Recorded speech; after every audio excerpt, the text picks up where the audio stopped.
We're starting the conversation, but we want to hear from you. Send your thoughts, questions, or anything else you want to hear us discuss to feedback@theethicalpanda.com. Or you can find us on Twitter, Instagram, or TikTok under The Ethical Panda. You can even chat with us on Discord or Facebook. Find those links in the show notes or on our website, theethicalpanda.com.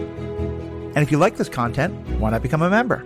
You get early access to ad-free episodes for all podcasts in the Ethical Panda family, along with bonus content at the end of most episodes, plus member-only episodes. And it's just $5 a month, or $55 for a full year. Sign up at theethicalpanda.com or through the link in the show notes. And now, back to our episode. Hello and welcome to another episode of the Star Wars Generations podcast. It's me, your girl, Erin. I'm here today with the lovely Alex Corman. It's me, your boy, Alex. Hey!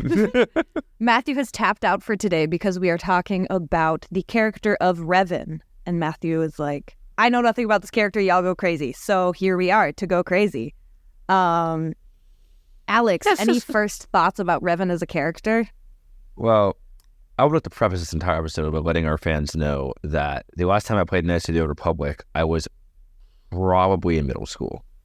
So it's been a long time. So I did a little recap. But, you know, between the video games, the books, Revan is one of the most interesting, I would say, barely canonized character, because he is canon, but only on technicality from episode 9. But it's so badass. I mean, the dude has, like, one of the wildest, most, like, out there stories that still somehow makes sense, and he's become, like, this symbol and enigma almost of, like, love for the EU and the Expanded Universe books by the fan base. I mean, he is, like, the original, like, concept of, like, a gray Jedi, like, you know, kind of stems from Revan and all of his flip-flopping between the dark and the light. We're going to tell you all about him. And the point of this episode is really to kind of just, you know, we've mentioned him many times in our past episodes, just here and there. And we want to just kind of give you a little, little rundown on who he is and what his deal is,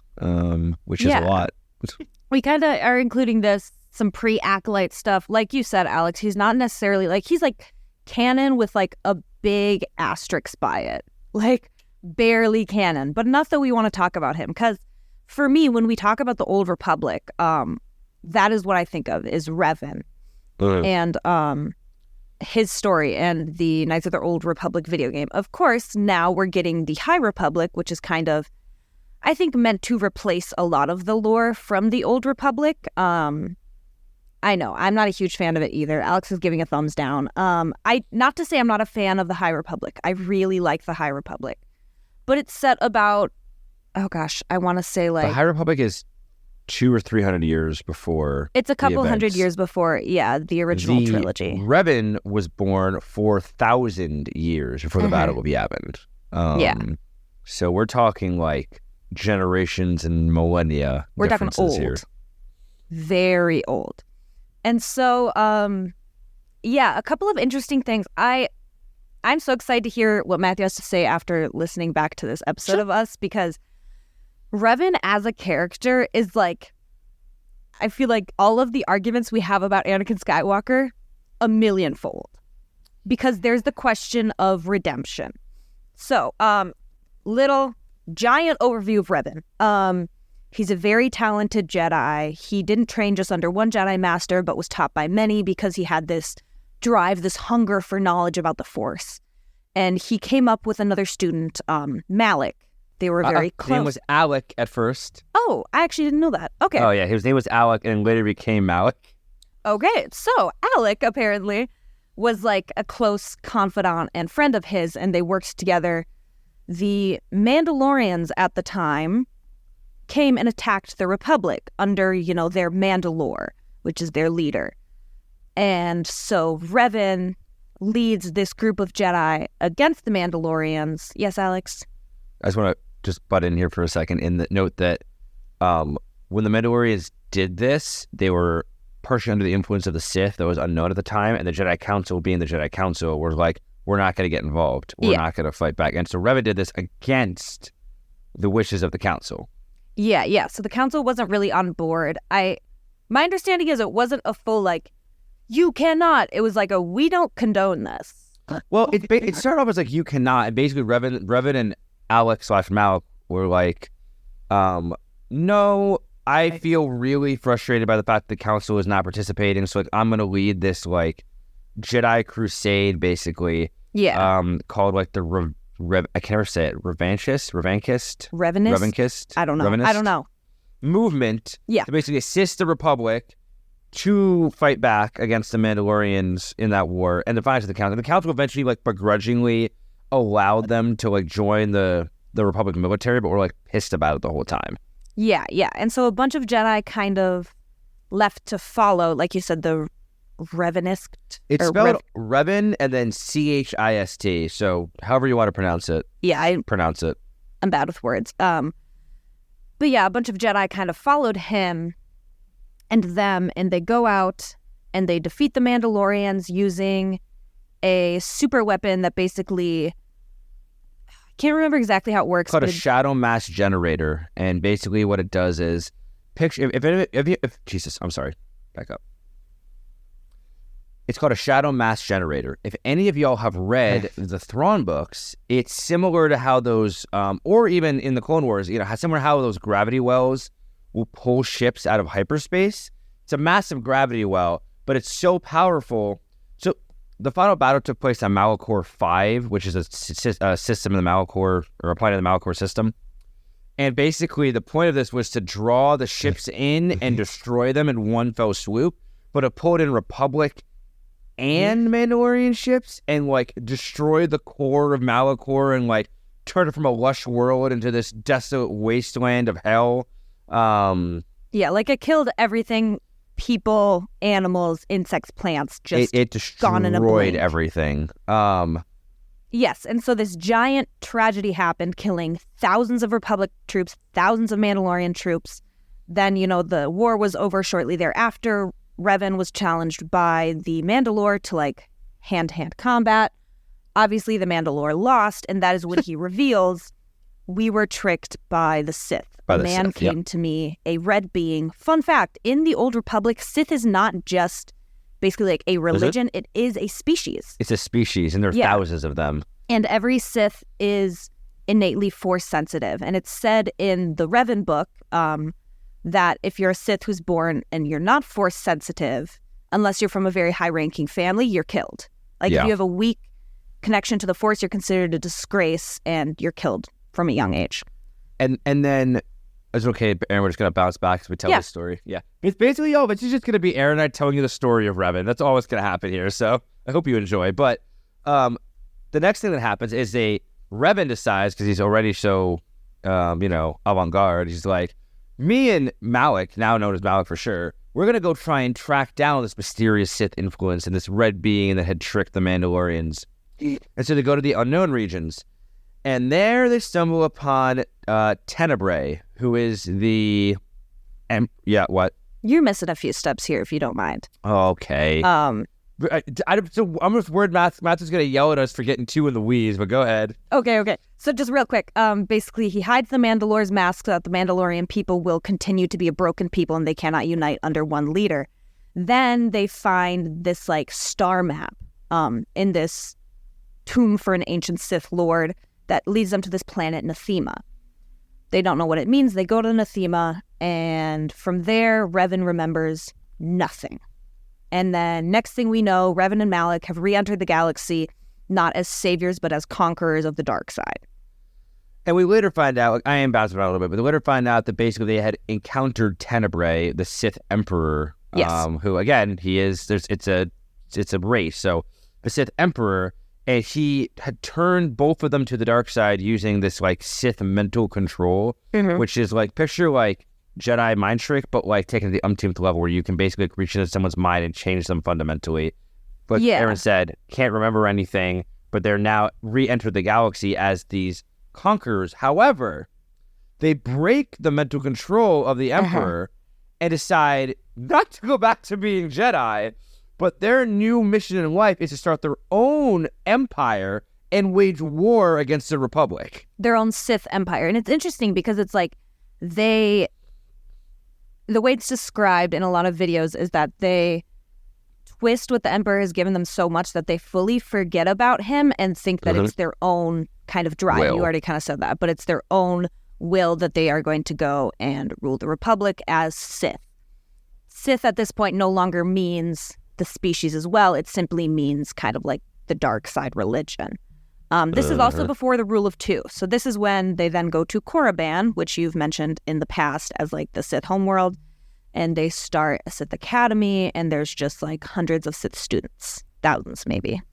Yeah, it becomes It's just it is this whole. I mean, it's actually insane. And like a lot of this, so the Knights of the Republic video games, in one of them, like you can kind of choose the light or the dark path. If you choose the dark path, you can like go to the Sith Academy. You can like kind of join a lot of this under Revan, or you can fight against all of it. But basically, like, I mean.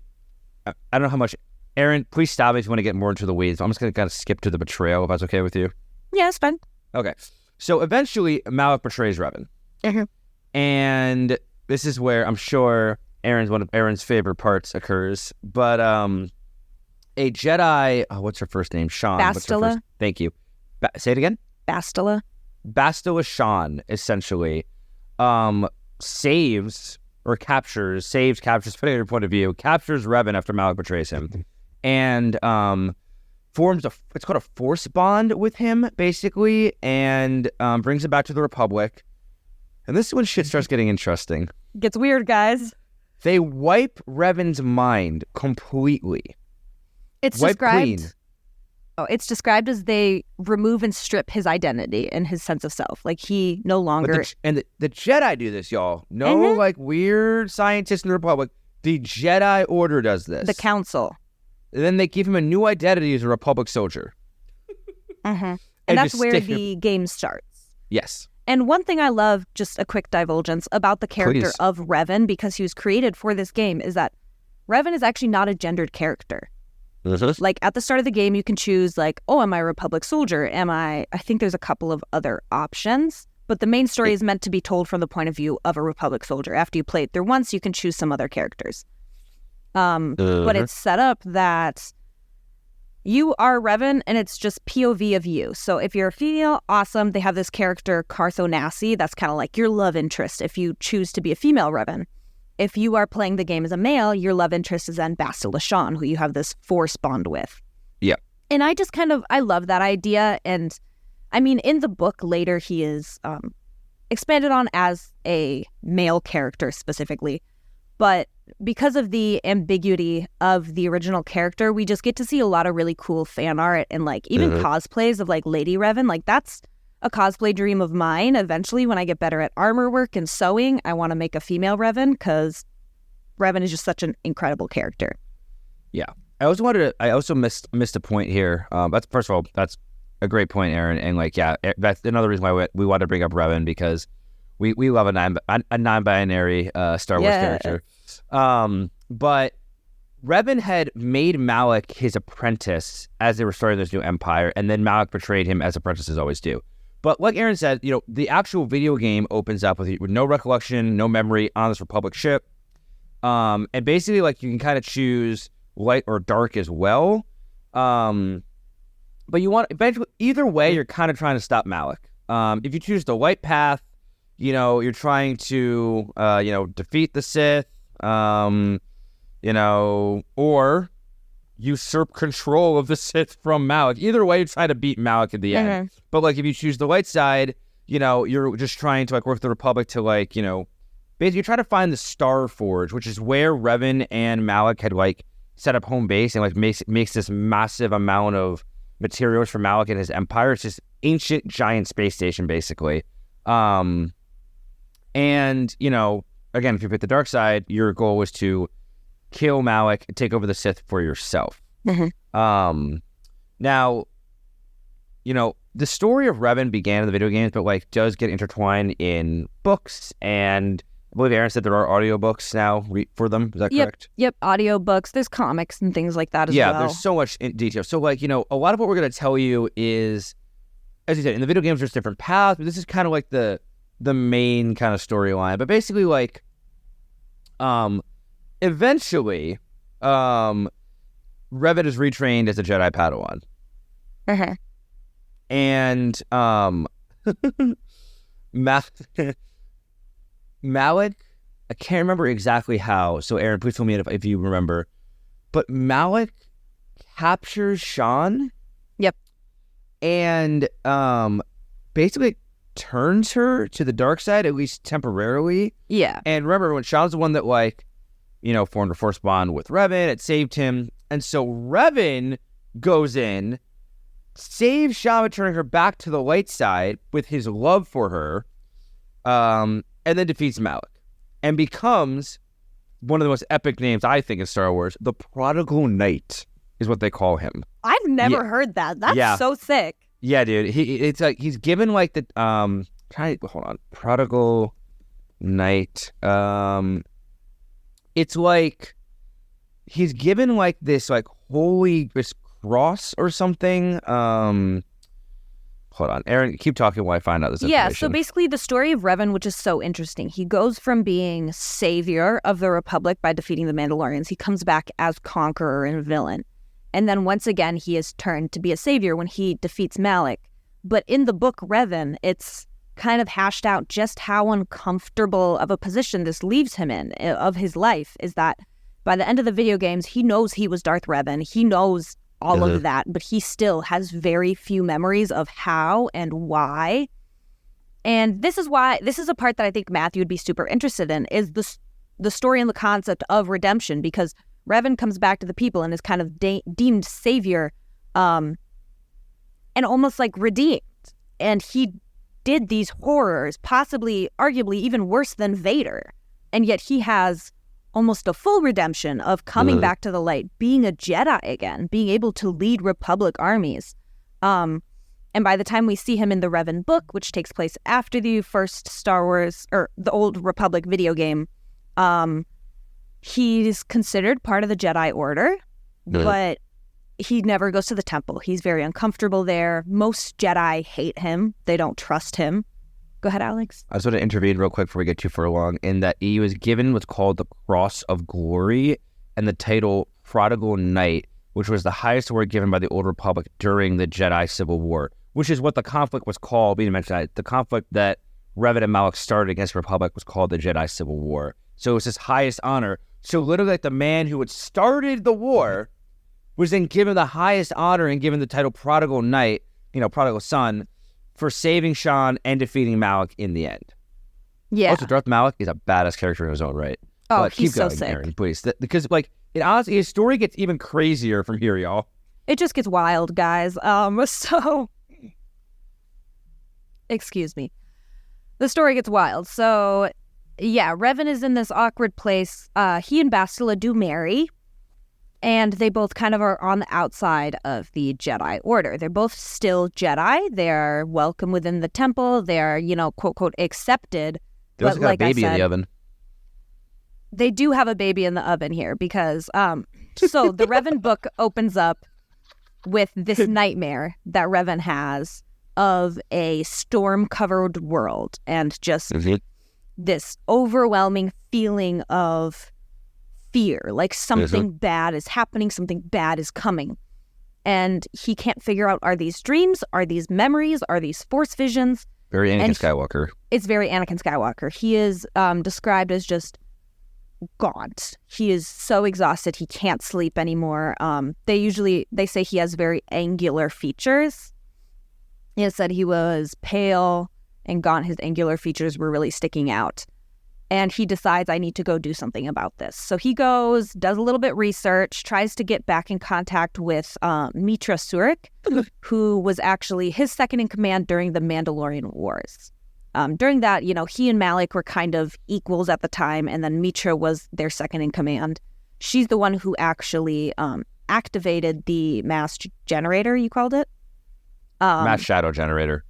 Yeah, she's the one who activated that. And so she is expelled from the Jedi Order, and it's said that when she felt everyone on that planet dying, she ripped herself away from the Force, cut herself off from it completely. Wasn't she just known as the Exile from that point on?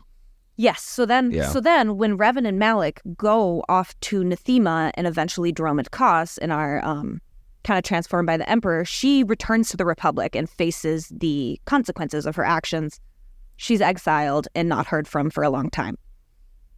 Anyway, so Revan kind of tries to look her up, can't figure out where she might be, nobody knows. So then he, in turn, turns to Canderous Ordo, who's a character from the Old Republic games, and is just kind of like, okay, Canderous, I'm having these crazy dreams. I know it starts with the end of the Mandalorian War. Something happened there.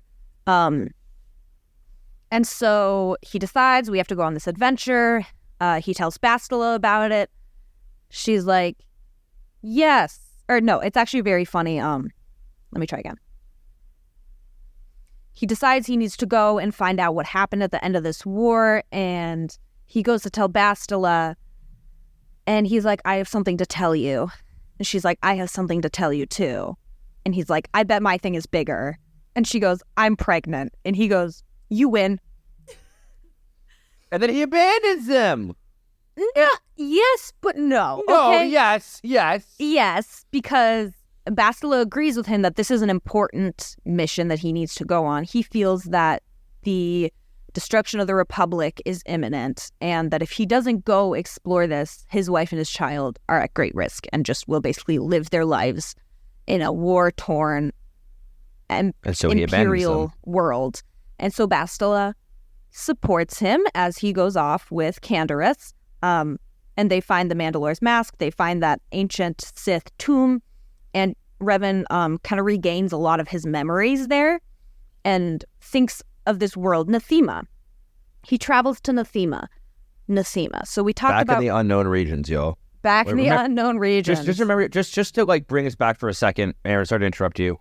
Just that like the only time in on-screen canon with the unknown regions is Exegol, y'all. So like this is like uncharted space. It's not easy to get there. These are planets that are like not on any like normal star charts or star maps. You need ancient like antiquity type crap to find these places, and a lot of the unknown regions are like unknown either races or a lot where the Sith have been hiding through a lot of the galaxy's history. So like this isn't like I'm gonna take a quick little run over to Mustafar in the Outer Rim. This is I'm going on a possible journey where I'm going to die to refine this planet. Yeah, like just there to put it in is perspective. When you get there, there's no calming Coruscant. No, there's no there. Sending home. You are on your own, cut off. Yep. And so yeah, like I said, at this tomb he finds a map to Nathema. He goes there and finds Nathema to be a world similar to Malachor 5, but worse in every way. It is desolated. There is nothing, but not only is there nothing, there is no force. It is a void within the force. And he kind of gets into the system and starts feeling just so horrible, like this hunger of the world trying to like pull the force energy out of him because it's so hungry for any connection to the force. And before he has a chance to kind of regain what's going on, he is attacked by another ship that just happens to be there. This ship contains Darth Nihilus, who is one of the members of the Dark Council. At this point in the Sith history, the Emperor, Darth Tenebrae, has 12 council members. She is one of them. Say the name again? Darth Nihilus. Is that different than Darth Nihilus? Or are they the same person and I've just been saying it wrong my whole life? I don't know. They may be the same person. I'm just saying it how they said it in the With the book. white mask? No, she doesn't wear a mask. Okay, different person then. Sorry. Yeah. No, I know, but never mind. It's okay. Keep going. I'll be trying for my own knowledge to understand better.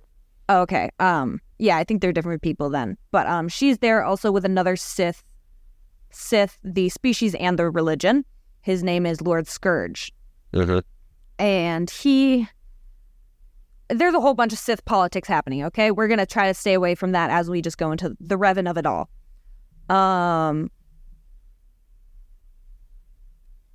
Oh, you're talking about Darth Nihilus? Yeah, different, or like Nihilus? Yeah, those are different. Great. So make sure my whole life wasn't just changing as you said this. Yeah, no. So yeah, Darth Nihilus is a character from the second Old Republic game. Yeah. That's why I was like, wait a minute. Things are out of order and I got confused for a second. But they are separate people. Okay. But yeah, so like he's captured, Revan's captured again and brought back to this fucking emperor, back to Tenebrae. The Roman Koth. Which oh my God! Basically there's a reconstituted Sith Empire that is like being run by this emperor, and Revan is now a prisoner again. Yeah. So basically, they find out that when the Sith were exterminated, or as if the Republic thought that they were exterminated at the end of the Great Hyperspace War 1,000 years ago, they find out that that is not the case. What happened is at the end of the Great Hyperspace War, Darth Tenebra understood that things were going downhill. He understood that shit was getting weird. And so he started preaching to all other people in the Sith Empire, the Republic is coming for us. They just want to exterminate us. Like, we gotta be careful. We must flee. And he invites all these other Sith Lords to his planet, his home planet of Nathema, for what he calls like a Sith ritual that's somehow going to help protect them all. He lies to them. And that is when he performs the ritual to suck the life force out of every ounce of that planet.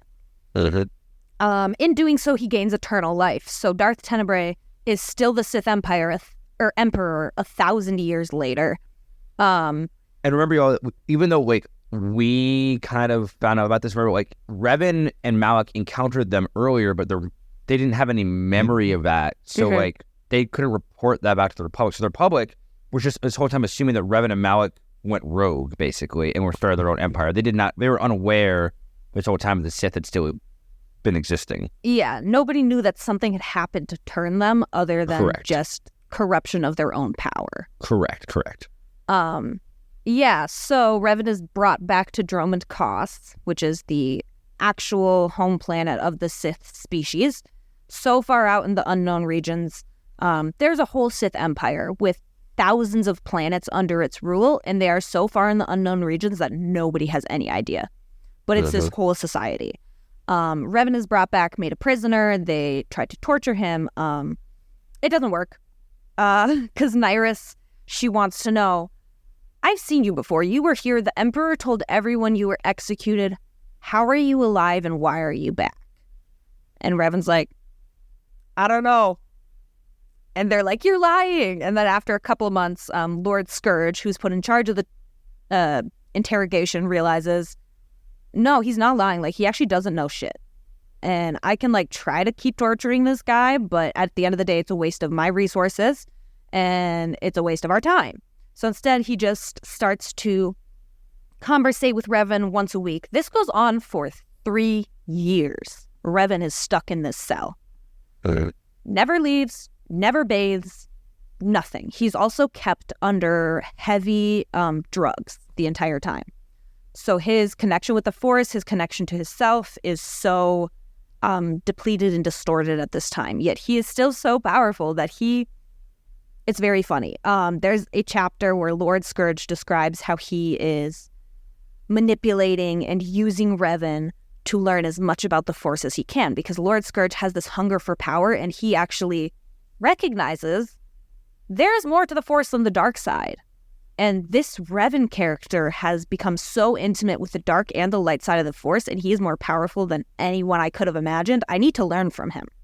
So Scourge starts using him as a resource and, quote, quote, manipulating him to learn more.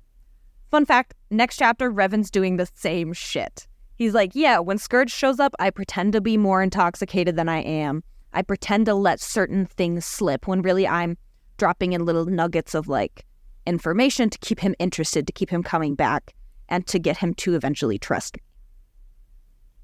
Now we go back to Bastila.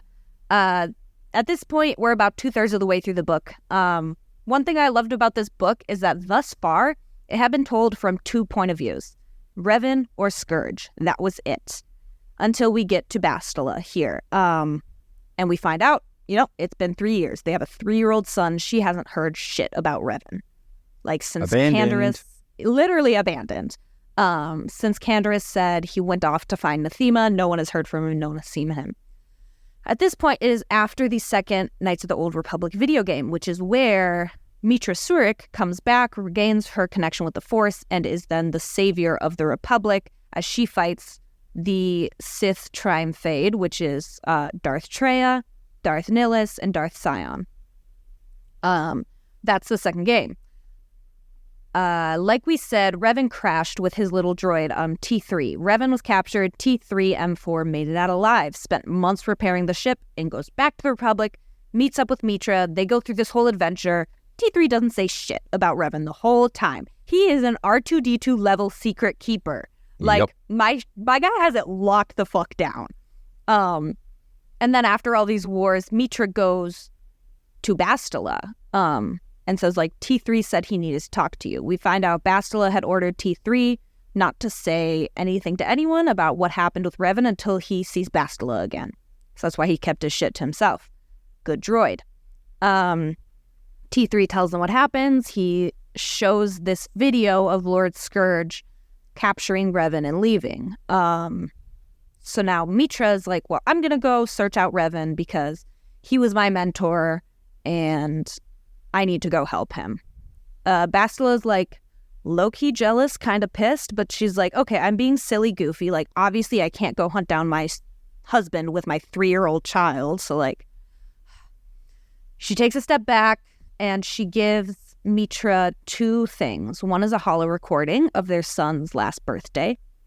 And then one is Revan's mask that he wore during the Mandalorian Wars and that he wore as Darth Revan. The mask was captured when Revan initially fell, and everyone thought it was lost. Not even the Jedi Council knew. Not even Revan knew that Bastila had it the whole time. And she's been hiding it from him because she was worried that if he saw it again, the dark side would return in him. Now it's been 3 years. He fucked off to nowhere, and she's realizing he's in a lot of trouble. And this mask and those memories could be what he needs. So she gives the mask to Mitra. Mitra goes to Nathema, experiences its horribleness. They get a bunch of information about Dromund Kaas. They go to Dromund Kaas. She pretends to be a mercenary. She asks this guy... I think we're getting in the weeds a little bit here. Yeah, we're getting in the weeds. It doesn't matter. She ends up meeting up with Lord Scourge. They fight a little bit, and then she's like, I'm here for Revan. And he's like, wait a minute, you're here for Revan? She finds out Lord Scourge and Darth Nihilus and many other on the Dark Council have been plotting against the Emperor because they believe he is mad. The Emperor is planning to reattack the Republic, and the rest of the Sith believe and know that this would be their extinction because they're not ready to face the Republic again. And the Emperor just wants power even though they're not able to achieve it yet. Anyways, so then Scourge sees this opportunity. Revan had a vision that someone would come to save him, and here's Mitra. He's like, holy shit, Revan is a god. He knows everything.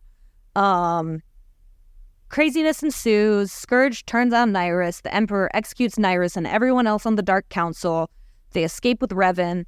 Revan and Mitra go into hiding, and they come up with this plan to kill the Emperor, the 3 of them. They go to the palace. Okay, yeah, spoiler, it fucking fails. Well, I think we're getting in the weeds still, because there's still so much of Revan's story. Because like, it fails, but like what happens then is he's held prisoner for 300 years.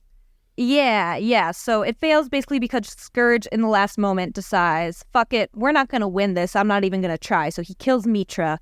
The Emperor takes out Revan. Revan goes into another torture chamber where his physical body is basically in a stasis, and he lives for much longer than he should have while having this kind of mental war with the Emperor, because the Emperor is constantly trying to get information about the Republic, about the Jedi. But the mental war that they waged, basically Revan prevents the Emperor from attacking in the Republic and delays the Great Galactic War by like 300 years, essentially. Because like this entire time, like the Emperor wanted to destroy the Galactic Republic, start a war, and then basically like create another one of those rituals he used to consume basically everything in the whole galaxy to become this all-powerful god, essentially. But because in that Mandalorian War, Revan and Malak defeated the Mandalorians and all those things, you know, all the events that we talked about happened, it kind of broke that plan down. So he had to like try and restart this war he was trying to have with the Republic. But Revan kind of kept it at bay, until 300 years passes. And Erin, what happens? I don't know. That's where the book ends. Okay, well, what happens is he escapes. He is saved by Republic forces who like this war is basically kind of getting going. Republic forces strike. They save Revan. Revan decides he's going to try and build an army of extermination droids to defeat the Empire and destroy the Empire before this conflict can really get going here. He fails, and he's actually killed, quote, big quotes here, folks, killed by an Imperial strike force. It gets messy here. But basically, like, okay, let me back up for a minute. I'm sorry, y'all. Before he escaped, the Sith Empire almost conquers the Republic. But Revan basically influences Tenebrae to like create a temporary peace with Coruscant. Can't remember exactly why, but he basically like puts it on pause.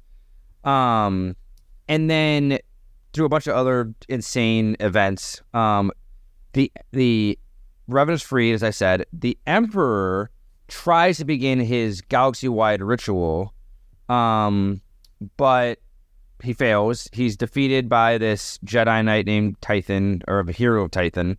And his like wounded body like goes to Yavin 4 to try and recover. Point is, all of this is happening. My boy Revan is trying to build this army of extermination. And as I said, he fails. He's killed in quotes by this Imperial strike force. But he's like, you know what? It's okay. I'm ready to die. So he tries to pass on to the Force. But his hundreds of years of torture at the hands of the Emperor had splintered Revan's mind so severely that while attempting to become one with the Force, the light side of his brain basically passes forward, but the rest rejected death, clung on to life, embraced the dark side, and we now have Darth Revan, a fully evil Revan who thinks his mind is clearer, who is like hell-bent basically on not only destroying the Republic, but like basically like getting Tenebrae's body and mind and spirit back together so that he can also kill Tenebrae once and for all and take his rightful place as ruler of the whole Sith Empire. Hello. At this point, does Revan have a physical body? Yes. The dark side, the dark side took over his physical body. He has a light side left to pass on to the Force. So like his spirit's like part of the Force. Dark side's taking over his body fully. So he leads this fanatical order of Revan is what it's called, the Order of Revan, and tries to destroy the Sith Empire. The Revan becomes so powerful. This is insane to me, but the Empire, the Sith Empire, and the Republic temporarily create a truce and join forces to try and defeat Revan and his Order of Revan. They literally decided to work together in this really tenuous peace. Now, all this is happening, the Sith Emperor actually finds a way to return. Of course. Hold on. The way he does it, though, is he basically like, so all this fighting is going on, and I'm skipping a lot of steps here because it's just getting too deep, but the former Emperor's wrath, Scourge, and who's also immortal now? Not immortal. He's just this has still been going on though. He's still alive. No, he is immortal. At the end of the Revan book, he becomes immortal. You're right. So Scourge and a Jedi Knight named Kira Carson destroy the Emperor's original body, that weakened body I talked about, dooming his spirit to chaos is how they describe it. However, in a final act, he imbued his flesh centuries earlier with this like power to like latch on, kind of Voldemort style, to another individual. And so he takes over the body. This is kind of what Emperor Palpatine had described doing, like how the Sith can like pass their spirit and take over, how he wanted to take over Rey. This isn't out of nowhere, y'all. It's an EU concept, just saying. Sure. But he takes hold of Jedi Grand Master Satele Shan, the descendant of Revan's child. I know. Erin's making crazy faces. And so Tenebrae is now taking over slowly and surely, like the Sith Emperor is taking over the Grand Master of the Jedi Order. and her Jedi followers. So the Jedi are starting to become taken over by the Sith Emperor. And slowly she's becoming a duplicate of Tenebrae and was like threatening to use Sean as her new host, blah, blah, blah, blah.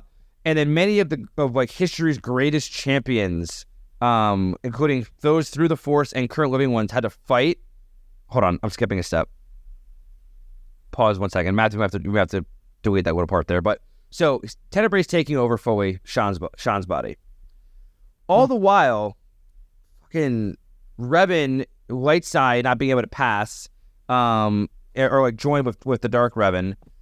Revan's light side is through the Force helping living Jedi to fight against Darth Revan. So now Light Revan is fighting Darth Revan. Darth Revan's still alive. Light Revan's dead. And eventually the two halves do merge. And his whole spirit is able to reconvene and pass into the Force as one, a redeemed individual of sorts.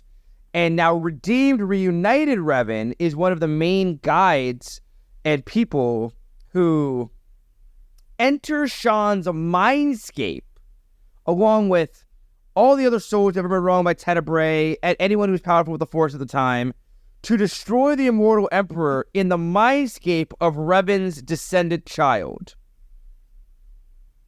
Yes. And that is how the great story of Revan comes to an end. I'm going to be honest, I had no knowledge of everything after he is captured by the Emperor. And is in stasis fighting the Emperor. Yeah, it's really Where insane. Where is that from? Is that comics or? It's a great question. It's from a whole scattered mix of things. I think it's comics. I think it's maybe some other books. Let me see if I can figure it out here. Yeah. So it looks like. What book did you read, Erin? I read the book Revan. Okay, yeah, so there's the Revan book. But then there is the series of books called The Old Republic, Blood of the Empire. Act 1, Act 2, Act 3. Star Wars Knights of the Old Republic, 1 and 2, of course. And then there's, where is it here? Yeah, there's just like, there's so many different like, it's Old just Republic. Like little things, kind of yeah, like... they all pieced it together, basically. And then, like, a main thing also Star Wars The Old Republic Onslaught is another big thing.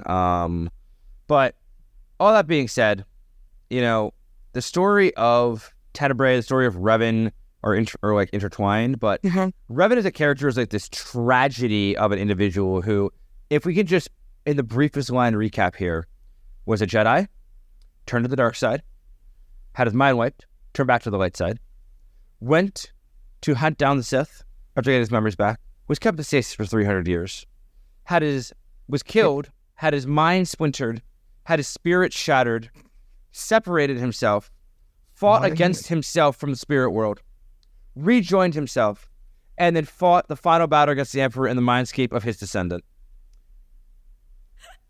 This is, my friends, this is the Star Wars, but Disney doesn't want you to know about. This is the most fuck shit story I've ever heard.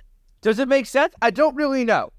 Is it fascinating? Yes. Absolutely. Now allow me, just very briefly, to tell you all what I just told you is not canon.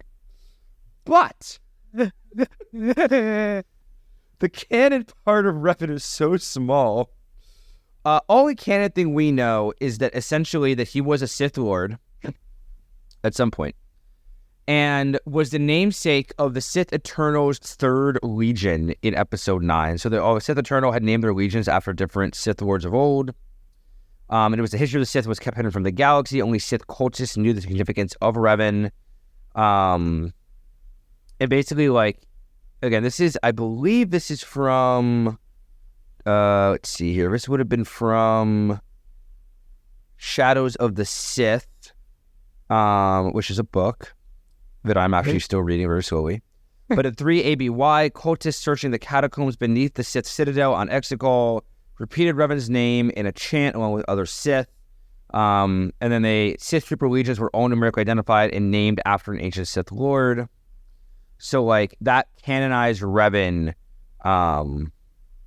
within the Star Wars universe. Also, a fun fact that Erin, I think, will get excited about is that did you know in the final episode of Mortis in the Clone Wars, Revan was supposed to make an appearance with Bane to be like counseling the son in the dark well of the the well of the dark side. Basically, like the scene is basically George Lucas is looking at the two ancient Sith Lords to bring them in. And they decided to cut it in the they had even rendered it. They created the characters, and they just cut it in the very final, like, rendering. But basically, like, the scene was Revan and Bane show up and they say, "We are those who have come before, those who were betrayed, those who hate. We are the wielders of the dark side." And the son says, "What do you want from me?" And they say, "We stand before you to establish the dark side and test its supremacy. It has been foreseen that one lives who will control the universe." And they basically counsel the son that the key to controlling the galaxy is to control Anakin Skywalker, the chosen one. And they chose to cut that, which sucks. Not that Mortis isn't perfect, but... I did know that. I'd forgotten about that, and I'm still mad about it. But you can actually find that deleted scene on YouTube. Yeah. There's a lot of deleted scenes from the Clone Wars you can find on YouTube that are fantastic. Basically, all of the 7th season as it was supposed to be, you can find it like... The Obi-Wan Anakin talk. Over the fireplace? Okay. Matthew's going to yell at us. Okay, but yeah, I will say... Yeah, please. If you guys have not watched the Knights of the Old Republic trailers on YouTube, they are genuinely, in my opinion, some of the best Star Wars content. Like, they are incredible. None of them are more than like 3 or 4 minutes long. I think they're even very just the short. Cutscenes are ridiculous. But like for the time that they came out, the animation is quite good, and they tell such compelling battle stories of these characters that you never really get to know outside of it, but are just so fascinating. So definitely go check those out if you haven't seen them. I don't think Revan is really included in any of them. No, a lot of it's like Malgus and other people. Like the cutscenes are unreal, y'all. Unreal. Yeah. Would also highly recommend. I want to. Oh, what? Go ahead. You had something? No, you go. You go. I was just gonna say, let's reel this back for a secend. Back to why we're talking about this, the Acolyte. And... Well, before you do that, before you do that. Okay. That's why I say the final thing I want to say on Revan, we didn't touch on that much, is I would argue he has one of the most badass appearances in all of Star Wars, y'all. Yep. The man he has a purple lightsaber, but also will wield a red lightsaber at the same time. So we'll have like the Sith and the Jedi vibes going at the same time. He wears that Mandalorian mask we talked about, but like it's not like you would picture. It's like longer and like almost looks... That's not the Mandalorian mask. No, but it's a Mandalorian mask, isn't it? Yes, yeah, it is. Yeah. Sorry. Yeah, it's a Mandalorian mask but it's like it's a little bit longer than a typical one and like a little just sinister looking, I guess, in this design. But he has a hood, this long cloak, and the double lightsaber. He's just like a menacing presence. He's like clad in like this armor, but like with these tattered robes. I mean, if you ran into this guy into a dark alley, I mean, I'm shitting my pants. Just like. Picture like Darth Vader unencumbered by his suit, wearing a hood, looking like a freaking vagabond, wielding 2 lightsabers, who like has no memories and just wants to kill you. Like, that's Darth Revan. It's powerful. Yeah. But yeah, say back to the Acolyte. Yeah, so maybe not Acolyte specifically, but back to kind of the High Republic. It's interesting to see the little things that they've drawn from the Old Republic. So far, there's not much about Revan that I really connected. However, I think that the character of Avar Kriss is based on the character of Bastila Shan. Because Bastila, she was like a young Jedi prodigy. She rose very quickly to be respected, and she was known for being very talented in what's called battle meditation, where during a large battle, she's able to quiet her mind, reach out to all the Jedi fighting, and kind of connect them so that they all have one duty. And this is something Avar Kriss does in the High Republic books. So again, it's just cool to see this stuff, even though it's not technically canon anymore. It's still being used and referenced throughout current media. So I do appreciate that they're bringing in some things like that, even though it's uncanonizing all of the Old Republic. I refuse to accept that. I personally will treat the Old Republic as canon because in my favorite Star Wars Galaxy of Heroes game, Darth Revan is my go-to team. Him, Badstilla, as we call her, which is Bad Bastilla, Darth Malak. I use Darth Treya with them, and then the HK-47 Hunter-Killer droid from the Old Republic game. And let me say, they fuck up every team. Commander Luke Skywalker is no match for Darth Revan. Oh, dude. Darth Revan clears all. Just eats them up. Yeah. But, like, yeah. And I mean, like, I agree. You know, and just for folks who might be, I mean, I'm sure some of our listeners really love, you know, the Old Republic and a lot of the EU books. And some may have never read any of them. I'll be honest, I haven't even read all of them. There's so many of them. Oh, hell no. But, yeah. Like, the stories are incredible. The old Thrawn books, incredible. Stories with Luke and Mara Jade, incredible. Mara Jade. Revan, the Plagueis book, even the Obi-Wan Kenobi standalone book, all of these are just incredible stories, y'all. And, like, just because they're not canon anymore doesn't mean you can't, like, enjoy them. It's just, like, really well-written, basically fanfic by a professional author, y'all. Like, I mean, I don't know why, like, you know, why you wouldn't want to. So if you ever have interest, please check them out. And I would definitely check out the Old Republic, Knights of the Old Republic video games. They are just chef's magical. kiss. Yeah, if there's more you guys want to hear about this time period, if you can't tell, Alex and I are big Old Republic heads. We love Nerds. to talk about this shit. So if there's other characters or other time periods you want to dive into, I'm thinking today for our bonus content, let's go ahead and watch one of those trailers and just chat about it. And we can start doing that every once in a while because I love it. It's so fun. Me too, dude. So, as always... I was just going to say, we haven't gotten any official word on anything Old Republic style, but we do know that there was announced last year at Star Wars Celebration that, and they flew James Mangold out there. James Mangold would be directing a film set 25,000 years before the original trilogy, which, as we said, this is 4,000 years. This would be the dawn of the Jedi. I mean, it would be his take, basically, like a biblical epic is how they call it, about the dawning of the Force. And James Mangold is the guy who directed Logan, Ford vs. Ferrari, the new Indiana Jones style of Destiny movie. So, you know, that's the only Old Republic level thing we've gotten in the canon world, like, openly suggested to us. Hoping that they get more books, content, movies, video games out there, because it's just such a rich period that so many people were interested in. I think they're actually afraid to touch it because they know people are so connected to it and people, like, will love it so much. They're like, we don't want to, like, touch that and mess it up. That's what they kind of went for the High Republic area. They're like, no one's written about this yet. We can't get yelled at for this. Yeah. Weaklings. All right. Any final words on the character, the story? Dude, the Jedi did Revan wrong, but I think that it's fun to listen to the EU story and then pick up on things that they, like, brought into canon, like the concept of Tenebrae passing his being into another person and probably trying to do the same thing. You know, just seeing that the Jedi Order was complacent even back then, seeing how, like, the Jedi Order is so fallible through every part of history, and, like, seeing how they failed Revan so many different times. The same guy, like, 8 different times, different councils failed him. It's just fascinating. And Revan as a whole is just such a cool character, and happy that he's in canon. Happy we got to talk about him, even though our ramblings probably made very little sense. And Matthew's going to be like, what is this? What's going on? Mindscape battles with a fractured spirit? Who are we? But that is the story, y'all. That is the story. That is the story, indeed. There was a closing thought I had. Give me a second.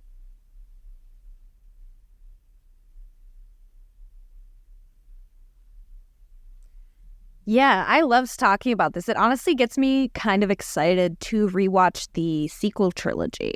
Because I think I've said this before on the podcast. I haven't seen those movies too many times. I think I've seen The Last Jedi twice, maybe 3 times, and I've only seen The Rise of Skywalker once. So I'm excited to rewatch it and hear all your info and like keeping in mind the lore of the Old Republic and all those old Sith, and then rewatching the Exegol scene. I'm very excited for that. I just want you all to understand that I watched The Rise of Skywalker 3 times in the first 24 hours it came out in theaters. Jesus Christ.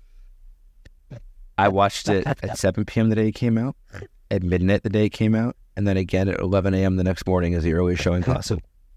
Alex. Yeah, I have a problem. I'm aware.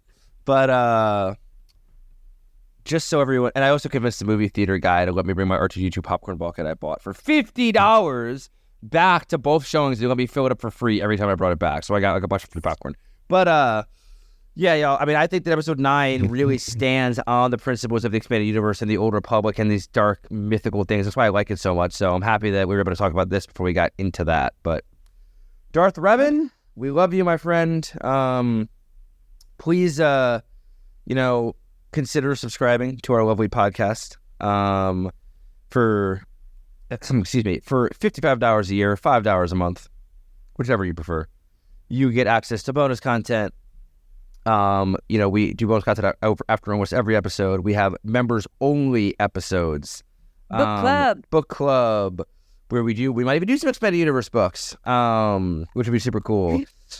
And, you help keep the lights on. You help pay for things like when Erin's mic breaks or when Matthew needs to repair their functioning or not functioning laptops. You kind of help us operate, bring you the Star Wars content you love. Let us talk about what we love. You can check us out on all of our social media channels, Star Wars Generations. We're part of the Ethical Panda podcast, a true story umbrella podcasts.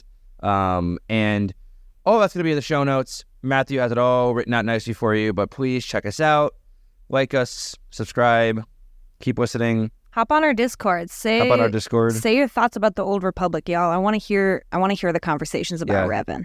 Disparage us, tell us that we're wrong about something, tell us we're right about something. If we got anything wrong on Revan, I am so sorry. His story spans like 9 books, 3 video games, 1 million comics. It's tough, but we tried our best. I'm quite certain we've missed things or said things wrong. Oh, I'm sure we've missed things. I maybe we got something wrong somewhere along the way, but yeah. So thanks again for listening, everyone. Thanks for joining us. Yeah. We have spoken, and stay classy, Malachor.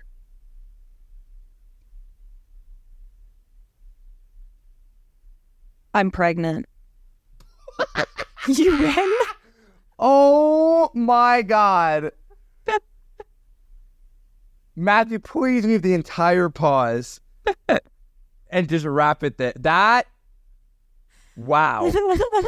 Couldn't think of any quote. So there's no quote. No thoughts, no quote, just pregnancy. Just pregnancy.